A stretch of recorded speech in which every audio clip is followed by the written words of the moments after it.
Coming up on City Beat, Las Vegas Fire and Rescue conducts emergency exercises on a regular basis to keep their response skills sharp. We'll take you to this training exercise that could end up helping your kids stay safe in the event of an emergency. Plus, we expect those who rescue us to not need rescuing themselves, but that's not always the case. We'll find out how our leaders are making sure our first responders have all the resources needed to heal from the October 1st tragedy, and why a recovery from a major tragedy is no easier for them simply because they're used to seeing critical situations. And it was a record-breaking year for the Santa Run benefiting Opportunity Village. Hear from some of the participants, the touching reason this year's race was so important to them.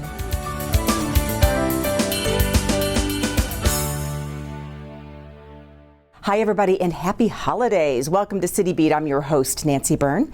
We are on the 6th floor of City Hall. This is where our Economic and Urban Development Department and our city attorneys live during the work week. This is also the floor where every year Bonnie Mosek of our City Auditor's Department spreads her holiday cheer. This year is no different.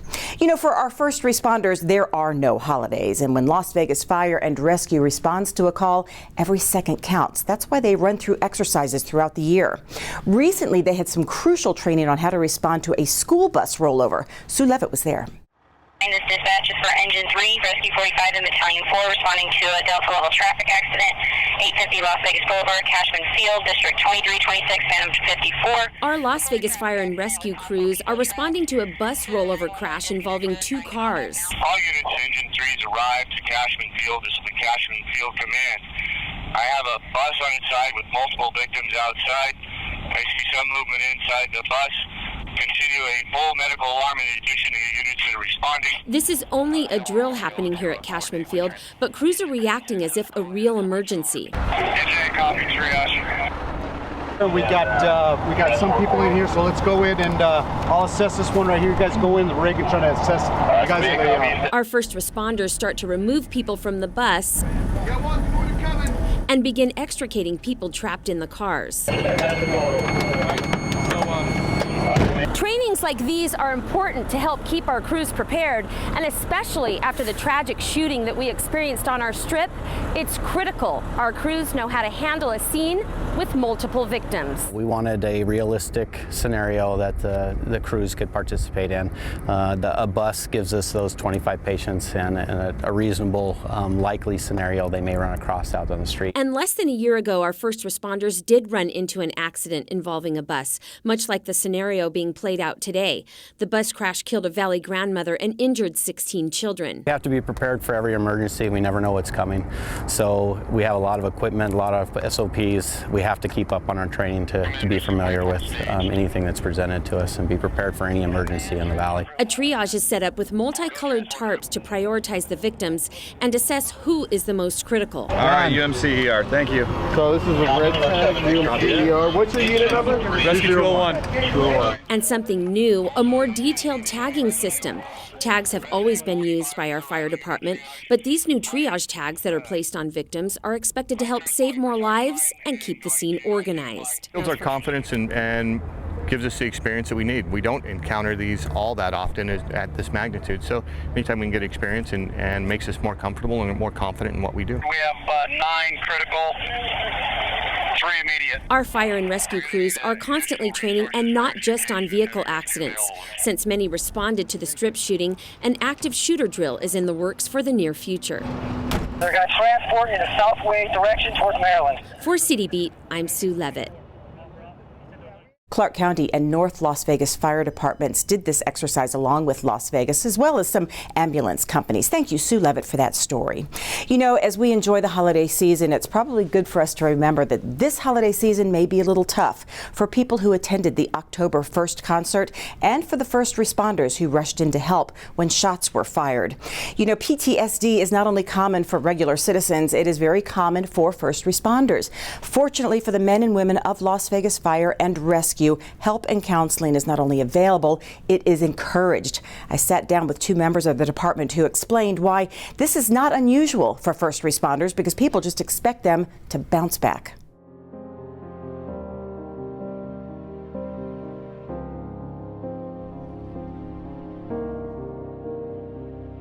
Following the mass shooting at the October 1st Harvest Festival concert, our community leaned upon one another as we mourned the loss of 58 people and the struggles ahead for the hundreds who were injured.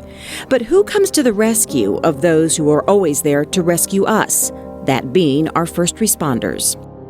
I sat down with 2 Las Vegas Fire and Rescue members who explained the unique position first responders are in when it comes to healing from something as horrific as October 1st. This is Angela Leith. She spent 8 years in the United States Army as a behavioral health tech with 2 combat tours, one in Iraq and one in Afghanistan. She holds a master's degree in social work. You might say we're pretty fortunate to have her as the Crisis Intervention Administrator for Las Vegas Fire and Rescue.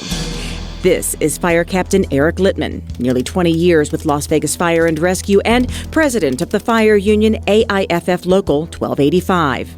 These 2 members of the department pay close attention to the physical and mental health of the team. They always have, but October 1st presented them with an unprecedented situation.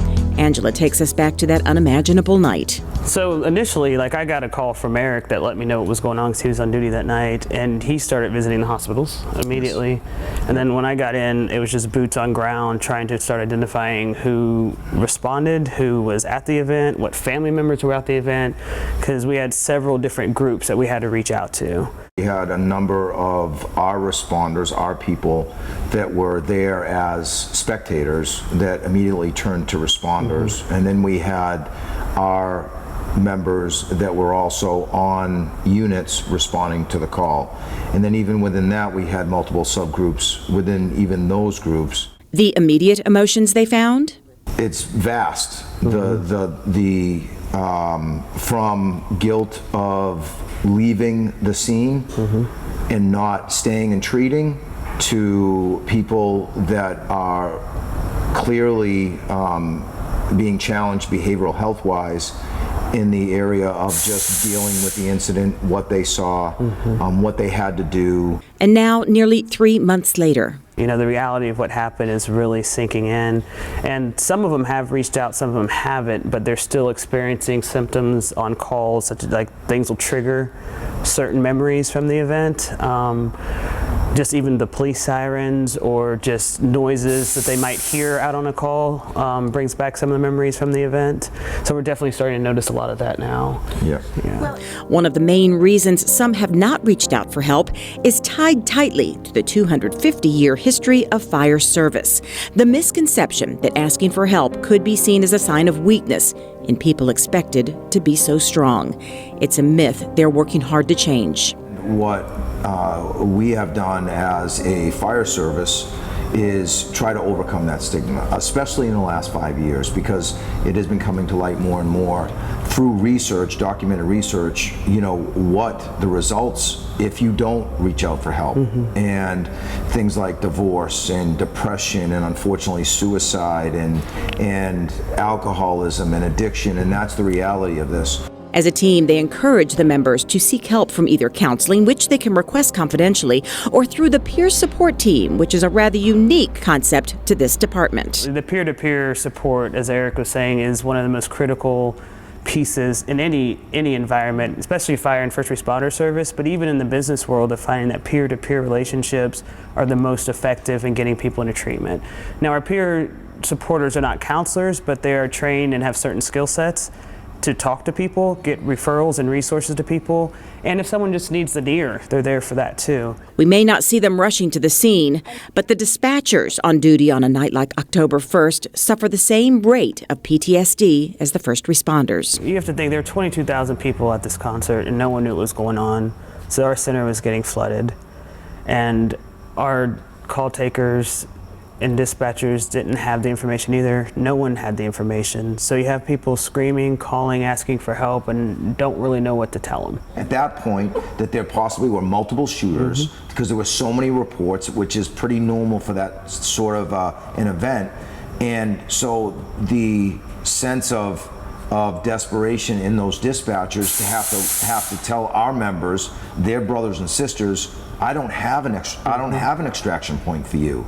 I mean, that, once again, it's those dispatchers that had to deal with all those calls. Bottom line, Angela Leaf and Captain Eric Littman have a strong message to all first responders and to the citizens of our community as well. Always ask for help, no matter how long you wait, but the sooner you get into treatment, the quicker you'll be able to get back on your feet. Something else to keep in mind, as Captain Littman explained to me, for regular citizens, God willing, they will only experience something like this once. First responders, police, fire, and medical staff, they see tragedies every day. So there's tragedies behind them and ahead of them and little time to heal. Angela also suggests that regular citizens out there who are finding themselves in trouble, seek some counseling yourself. There are some free resources in the city. She suggests checking into the Resiliency Center. I want to thank Angela and Eric for talking with us about this very sensitive topic. We are all familiar with the community healing garden that went up as a result of the October 1st shootings. Hundreds of loving volunteer hands built that garden in about 3 days. Well, more loving volunteer hands were out there recently to decorate it for the holidays.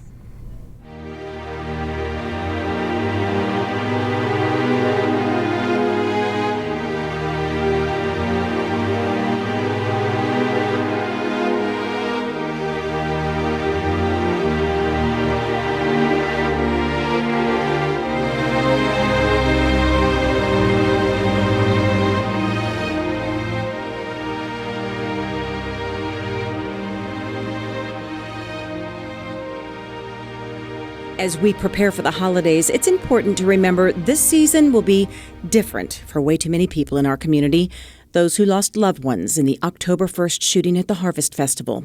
This community healing garden is a place to show that the 58 people who died will never be forgotten.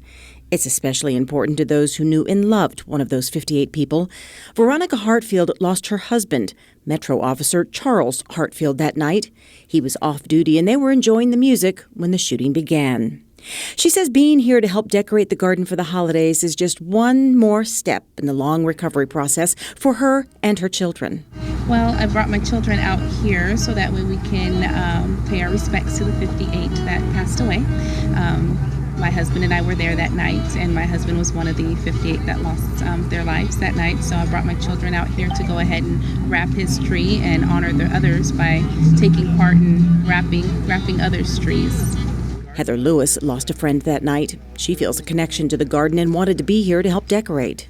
It's really special that everybody has a place to go where they can remember those that aren't here anymore. The simple act of wrapping trees with lights and hanging ornaments throughout the garden made a difference to those who are still reeling from the tragedy. It's kind of cliche to say that there aren't any words to express how appreciative we are of everything that the community in Las Vegas has done for us here. But the fact that they came together in about 4 days and got this together is just, it's amazing. It's no words, like I said, no words.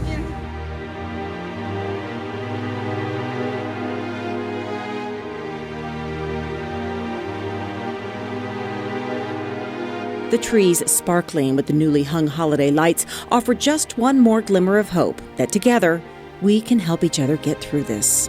But that last night really shook a lot of us, shook everyone that was there, and the families that are left with holes in our hearts now. It just gives us a place to come in, remember they're being remembered, which helps a lot.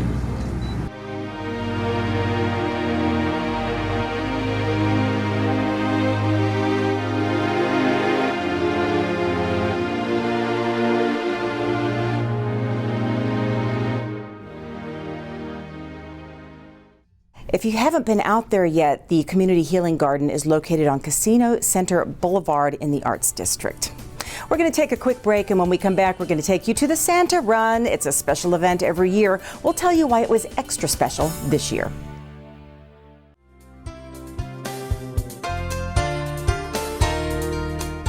Congratulations to our City of Las Vegas Employee of the Month, Deputy City Attorney John Rodilla. John handles many complex legal documents and opinions for the city's real estate division. He works under critical deadlines and never fails to meet them. One recent example of John's great work is the lease agreements for the new Strong Start Academies. These preschool centers are a large part of the city's efforts to provide learning to children before they enter the Clark County School District. Under a very tight time frame, John John was able to make sure the agreements were executed so that the 2 Strong Start academies could open for the 2017-2018 school year. For helping the city meet the needs of our children and their education, we are proud to announce John Radilla, our Employee of the Month.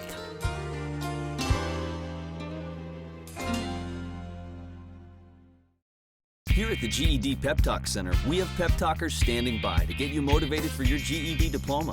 Text the name Terry to 69222 for a sympathetic pep talk. You show people what you really are. Or for a gentle pep talk, text the name Deborah. You know you're going to make people very proud of you. And if that's not enough, text the name Danny for an extreme pep talk. Prove everyone wrong. Show them you're the boss. Get your GED pep talk and find free GED classes. Text the name of the person you want a pep talk from to 69222.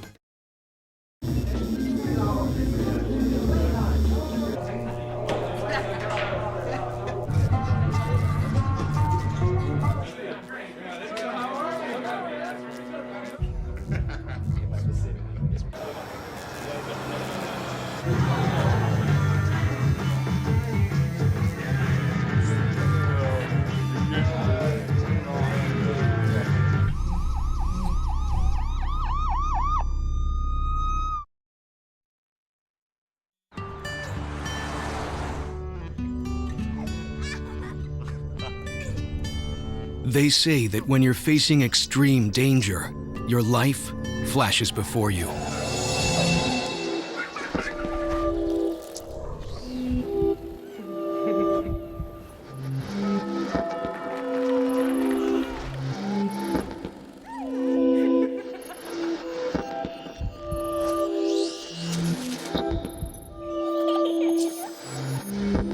If you think that's sad, consider facing it before you even have enough life to flash before your eyes. Car crashes are a leading killer of children 1 to 13. Deaths and injuries can be prevented by using the right car seat. Visit safercar.gov/the-right-seat to know what is appropriate for each age and size. Welcome back to City Beat from the 6th floor of City Hall, where every year they go all out to decorate for the holiday season. Well, Bonnie Mosek with our City Auditor's Department goes all out. Thank you, Bonnie, for the beauty you surround us with every year. Well, it was time once again for the Sea of Red Santas to be seen in downtown Las Vegas. The 13th annual Santa Run was held on December 2nd, which benefits Opportunity Village. Organizers say this was a record-breaking year, and as we talked to some of the people who were participating, we found out the touching reason why. You could sense the excitement on Fremont Street Experience before the Santa Run race. People were having a great time as they united for a good cause, Opportunity Village. This is one of our largest fundraisers. It's the 13th annual Santa Run, the Great Santa Run. Today we'll have about 12,000 people downtown Fremont Street dressed as Santa doing a 5K and a 1-mile walk. Opportunity Village serves people with intellectual and mental disabilities through job training and socializing opportunities. Bob Brown speculates that this year's run is particularly well attended because our community is looking to unite after the tragedy of October 1st. I really want to make sure that everybody understands that Las Vegas is resilient. We are about energy and excitement and fun, just like we always have. But there is a heart to Las Vegas, unlike any other city in the world. We found that to be true as we spoke with many of the participants. We always talked about doing more community events, giving more back, getting involved in the community, and 2 months ago we kind of said, you know what, we need to stop talking about it and just really get involved because, we love this city. We love Las Vegas. The Sands Corporation had a team of nearly 1,800 members. The director of their community outreach department says there's always support for the run, but this year the enthusiasm was epic. They love Las Vegas and they want to get out there and show their support for the various causes. We have a lot of team members who are touched by individuals with disabilities, and Opportunity Village is one of our main causes that we support. People with disabilities are just different. They're not any better or worse, and our team recognizes that. And we want to make sure that we support them and then make sure that they have the opportunities to live fulfilling lives. Having fun in the Santa Run! There were also a lot of first-time participants like this family who were just feeling the need for some family time. You know, the holiday season is so busy and a lot of things going on. Events like this where you can come together like a family are just a good opportunity to spend time together with the family, which is what the holidays are all about. After a lot of celebrating on Fremont Street Experience, it was time for the race to begin, starting with the 5K runners.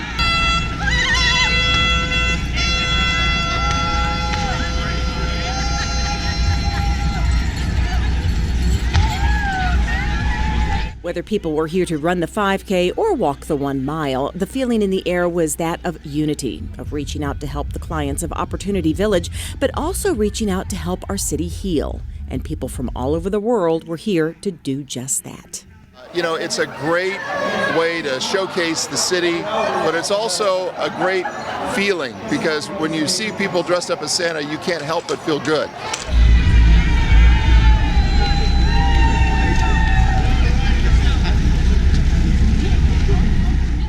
Of course, their other big fundraiser is the Magical Forest out at their Charleston campus, which runs through the new year. Well, another sign that the holiday season is in full swing is Cowboy Christmas out at Floyd Lamb Park at Tule Springs. This is one of my favorite events because in a city filled with beautiful parks, Floyd Lamb is one of my favorites. The weather was perfect for the annual Cowboy Christmas at Floyd Lamb Park at Tule Springs.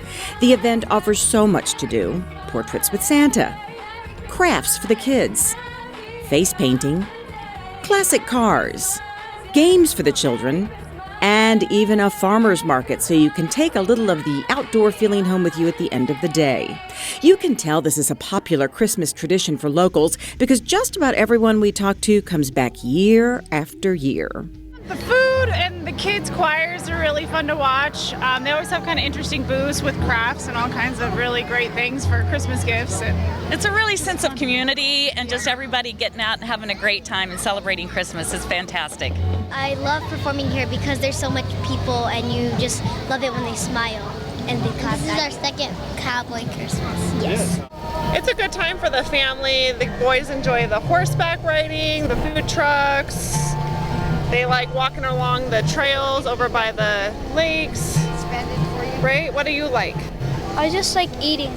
There may be a lot of Cowboy Christmas regulars, but this was the first year for Councilwoman Michelle Fiore, at least as the councilwoman representing this beautiful area of our city. I am so excited. This is my first Cowboy Christmas as the councilwoman of this ward. Our vendors are incredible. We've got horses out here. They're riding horses.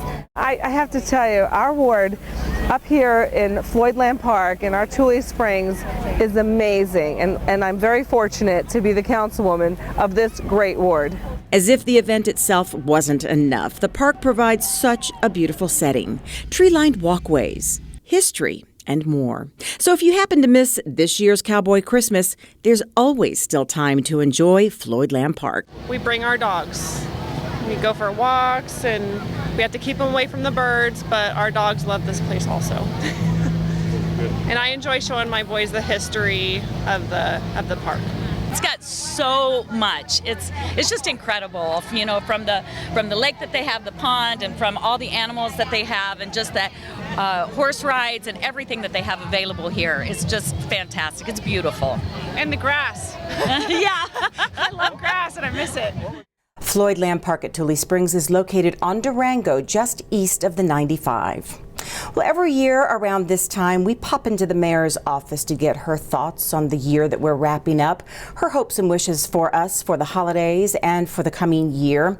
This year, certainly, there was tragedy in the October 1st shootings, and we will never forget the people we lost or the people who are still struggling to recover.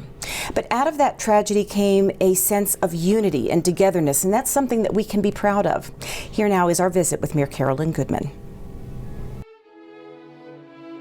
Well, you're used to this. Every year around this time, we stop in to see our mayor and let her do a little holiday greeting. Come in. The door's locked. I almost locked myself out, yes. Hi, Hi, Mayor. Hi there. How are you? Happy Look at us. holidays. We're twins. Oh, so good to see you. Wonderful to see you too. Yes, we are twins. I know. Well, we, every year like to come up here and give you a chance to do the holiday greetings to not just our citizens, but the people who work here at this beautiful City Hall. I love our people. I know. You want to sit down and give them a little... Absolutely. Okay. After you, ma'am. Okay, thank you very much. I'm going to just take a place right next to you. Wonderful. So, Mayor, I know that you like to just kind of reach out to citizens and the staff here during this time of year. And this year, maybe it's a little bit more poignant. I don't know, because we had kind of a rough 2017. But take it away. Say what you'd like. Well, first of all, I have to thank you. I have to thank everybody in our public information office. I mean, really even going through this arduous and painful experience of October 1st, the staff in our public information office, as we were getting calls from around the country and around the world, was simply the phenomenal professionalism. Beautiful. You were such a comfort. I remember seeing you and Eric down in our TV station. It was like 5 o'clock in the morning. You'd already been there several hours after being up late, and you just were such a comfort to everybody. So we want to thank you for that. Well, I think we've all realized something very special, because we are an unusual community here, and I think it has brought out the best in all of us. Makes you cherish every day all the much more than we've ever before, because it really did hit home. And I feel so sorry, as do we all. We have this wonderful healing garden. It's a very peaceful place to go sit and just be quiet and think about life and think about those we've lost. But the reality is we are moving forward, and there are great things that are happening. We have the most phenomenal staff here that work in our city, in the parks and over at the Development Center and right here at City Hall, doing so many jobs because they love the community. And it is a holiday season, and we want everybody to be very safe first and foremost, but really to reflect on how fortunate we are to live in this country, and especially live in this city where we have so much opportunity and so much opportunity to help each other and be kind and generous of spirit, and think about how important it is to define yourself by that humanity. Well, to the people who might be watching at home or sitting in front of their computer watching, I'll let you wrap it up and just tell them what you would like to tell them, Mayor. I wish you all a very safe, happy, healthy holiday. And whether it's Hanukkah that starts on the 12th, or whether it's Kwanzaa, or Feliz Navidad, or it's Merry Christmas, just everyone, enjoy yourself. Be kind, careful, love your family, love your friends, and be kind and good to everybody else. We are very lucky to be here. Well, that does it for another City Beat. We want to thank you for joining us from the 6th floor of City Hall. And one more shout out to Bonnie Mosek, who does all this beautiful decorating. We'll see you for the next City Beat.